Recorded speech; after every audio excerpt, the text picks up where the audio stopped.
Hello, plant life people. Am I live? I think so. I never know quite when it goes live, but I think I am.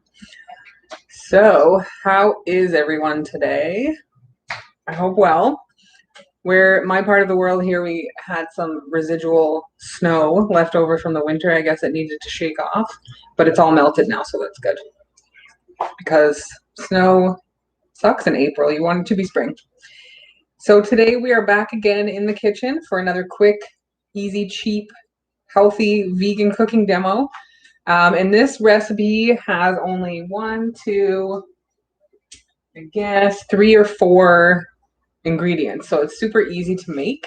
It's super quick for prep and cooking it, and it's amazing. So the main ingredient, as you saw on my posts, was, if you were on social media, is mushrooms. And mushrooms are controversial. Some people hate them, and some people love them. I love them. So we have a big bowl of mushrooms that we're going to use. And these are cremini mushrooms, which my cousin, who might be here on the chat, told me one time that these are actually, creminis are baby portobello mushrooms, which is probably why they're so delicious. So we are going to go ahead and get started, and we are making a mushroom stroganoff, and it is going to be delicious. So I don't know if you can hear it, but I already have some onions and garlic frying in the pan. So let's check this out and get started cooking because I'm hungry and I want to eat. Okay, let's check it out. So this is one white onion and 2 cloves of garlic, and I was cooking them up in a bit of water in my non-stick pan. If you don't have a non-stick pan, you can use a little bit of oil, not a problem. So you just want to cook those down until they are translucent because you want them to be nice and soft when you eat them. And then we're going to go ahead and add our mushrooms. And when you add the mushrooms, you want to make sure that the pan is dry. So if you're cooking with water, let the water cook completely out of the onions because the mushrooms are going to release a lot of their own liquids. So you don't want to put too much in there. So let's let that cook down, and I will show you some of the other ingredients. So some of our other ingredients that we're going to need, aside from the mushrooms and onions, is some veggie broth. So I'm not a sponsor, but I keep plugging this Plockman's brand. They're really awesome. You can get it cheap. It's organic from Walmart, and it's like a powdered veggie broth. We're going to need 2 tablespoons of flour. I'm using whole wheat flour because that's what I have. And just because this demo is going crazy, so we're going to add a bit of water in here, but we don't want to add too much, but it was getting sticky on the pan. So you just have to watch it, make sure it doesn't stick and burn. Okay, so we have our flour, and then the seasonings we're using, aside from the veggie broth, is some dried thyme, which is that stuff. And then we've got some dried parsley. And we have some green onions just to make it look fancy at the end. So we're going to let these mushrooms cook down. You can see now they're starting to get a bit soft.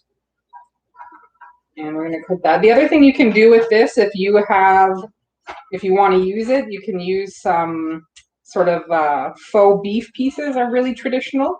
So we get some sometimes from Farm Boy. We used to get it from this place called King's Vegetarian in the GTA, which I totally missed. They had an awesome warehouse store. But you could add that in if you like. Or something that's really delicious I saw in a recipe one time is to add all different kinds of mushrooms. So you could get shiitakes going in here, king oyster mushrooms, whatever you like, and just mix it up. But I find the cremini if you want like an economical choice, the cremini ones are the best because they have the best texture and flavor for the price of it. I think oyster mushrooms and portobello mushrooms and things like that are a little bit more expensive. All right, so these are looking pretty good. This is going to be a quick video. It's going to be so fast, which is what I love. It's very easy, and you could easily double, triple, quadruple this recipe, and you'd have lots of leftovers. So those are getting in great shape. And what we're going to do for the flavorings is we're going to make a little tea. So I started with 1 cup of water, and I used a tiny bit for cooking. So now I have about 3/4 of a cup, which is probably fine for this amount of mushrooms.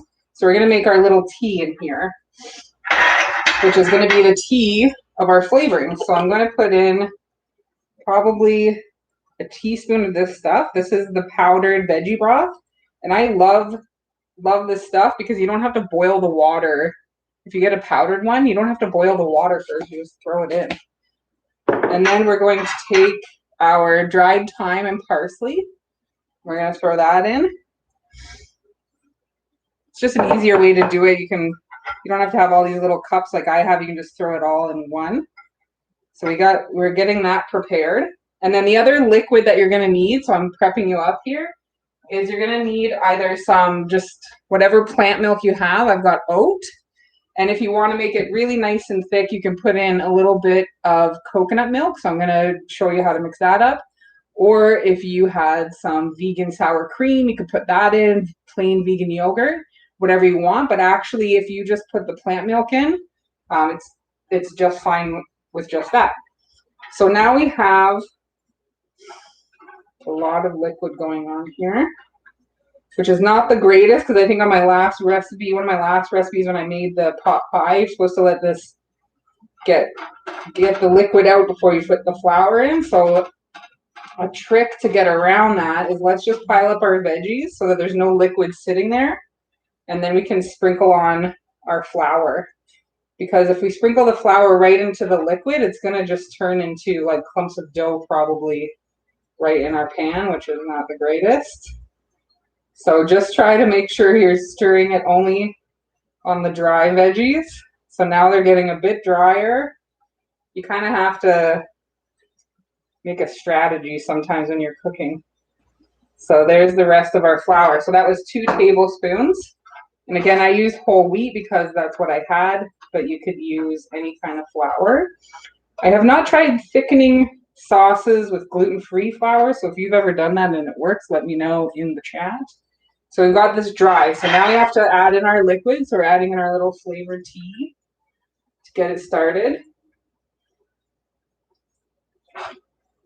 So we're going to get that going. So we're pretty good. Not too many lumps from that flour fiasco, but there was a lot of liquid in our pan that we had to work around. And what's, if you're not trying to impress anybody, who cares about lumps? So we've got our sauce going there. And then now we're going to put in the thickener. So I'm going to actually pour this into, let's see how this works out. I don't know if I should be trying this on a demo, but we're going to do it because I don't care. I'm going to pour some of my oat milk right into here to loosen up my coconut milk because it's so thick in there. So just a little bit to loosen it up. And we don't need too much of this because we already have enough sauce going in the pan, but we do want to give it that nice creamy texture, and you got to use what you've got. So let's get that in there. Nice farty noises, of course. And this coconut milk that we used, I used it in another recipe, and the coconut flavor is not too strong. So you might get a little bit of coconut flavor, but you don't want it to get too coconutty because that would defeat the purpose of having a stroganoff. So there we go. So let's let that cook down. We're going to put some black pepper, a lot of black pepper. But I think the most traditional flavors for a stroganoff is the thyme. The dried thyme, or you can put fresh thyme if you had it. I believe that is the traditional flavor for a stroganoff. And what I would do if I were using the meat substitute is I would cook that. I usually cook the meat substitute beforehand and then take it out of the pan so it remains crispy. And then you just want to put the meat substitute back in at the end if that's what you're using. Otherwise, you just need your mushrooms. So now we have, between the coconut milk and the flour, we have this really thick sauce going on here. And then I also have some pre-made noodles that I pre-made. That was redundant, but I said it anyway. So I usually use big noodles. I remember before I went vegan, it was always sort of the broad egg noodles. You can get those vegan, but I haven't seen them often. So you want to use a big noodle to catch all the thick sauce in between. So that is a more traditional noodle. So I just had these big ones. I can't remember the name. Is this rigatoni? Somebody correct me if I'm wrong. I believe it's rigatoni.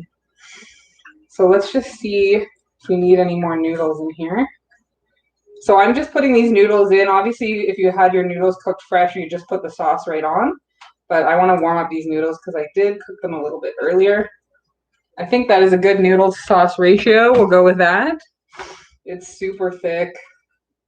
So this is great. Oh my gosh. See, this is like the quickest video, which is making me very happy today because I'm so hungry. And that, I wish there was more mushrooms in here. Actually, this is a whole pack of mushrooms, but I should have put 2. But my partner would disagree with you because he hates mushrooms, and that was the controversy. And everywhere I posted this, people were freaking out about they hated mushrooms or loved them. But you can see nice flecks of green. If you wanted to, sometimes I'd added like really finely chopped kale in here. But that's it. You've got your recipe, you got your thick sauce, and you're done. So now it is, where's my camera? I tried to get a different tripod so that my life would be easier, and it wasn't. So maybe I need to try another one. So I'm going to do a taste test. I'm going to probably fill this whole bowl because I need to eat.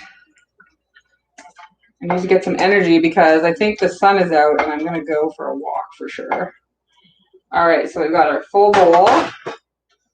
Not super fancy because I didn't clean the bowl, but look at that. Let's see if we can show you guys. Delish. Look at that. Nothing is better. Like, I think even in the spring or summer, doesn't matter. A big old bowl of pasta is so delicious. And something else that helps when you're making a meal, if you're making it for others, any meal can be made sort of more fancy by adding some green onion slices on the top.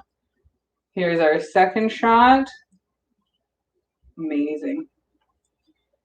So again, I always mention you want to make sure the meal is visually pleasing as well because you eat with your eyes and you eat with your nose. So if you want to make really good meals, take the time to put an extra topping on top or cut a fancy piece of vegetable for on top. Even if you're just eating by yourself, you'll enjoy the meal more. Here we go. Oh, people in the chat are hungry. I wish I could share it with you guys. Okay. Let's see. Again, I've chosen something that is gigantic that now I have to try to fit in my mouth. Look at that. Let's see if we can get a focus.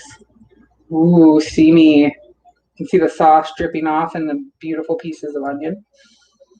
You can smell the thyme and the creaminess. I don't know how you can smell creaminess, but I said it anyway. Okay, I'm shutting up. Let's go.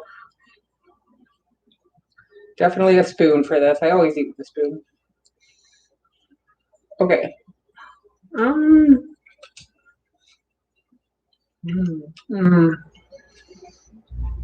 onion and the thyme there is like the best part of the flavor, and then you get the savoriness of the mushrooms. Oops. Lost an onion.